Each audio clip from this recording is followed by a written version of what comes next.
இப்போது நமக்கு வந்து சைவர்கள் அப்படின்னா அவரை பார்த்தாலே தெரியும். அவர் வந்து இது திருநீர் அணிந்திருப்பார் அப்படிங்கிறத பார்த்து அவர் சைவர் அப்படின்னு தெரிஞ்சுக்கிறோம். திருமணம் அணிந்திருந்தார் அவர் வைணவர். இது போல் சாக்தர்களுக்கு புற அடையாளம்னு உண்டா? சாக்தர்களுக்கு புற அடையாளம் கூடாதுன்னு சொல்லியிருக்கு. ஓ, அந்த சாக்தா பகிர் செய்வா விவகாரத்து வைஷ்ணவான்னா. அதாவது உபனிஷத் சொல்கிறது அப்படி.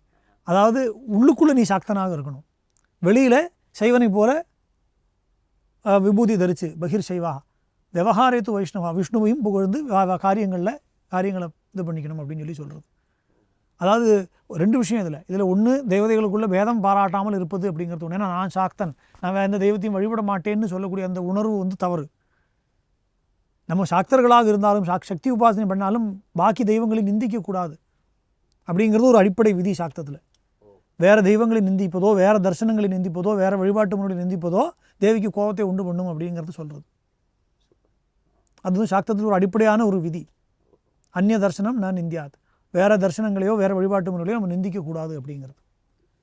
அப்போ அதனால் தான் சாக்தருங்கிறத ஏற்கனவே சொன்னது போல் நம்ம வந்து பிரகட்டியம்னா கூறியாது, நான் பிரகடனப்படுத்தாமல் அதை நமக்குள்ளே இருக்கக்கூடிய ஒரு வழிபாட்டு முறையாக நம்ம வச்சுக்கணும் அப்படிங்கிறது தான் இதில் சூக்ஷ்மமாக இருக்கக்கூடிய விஷயம்.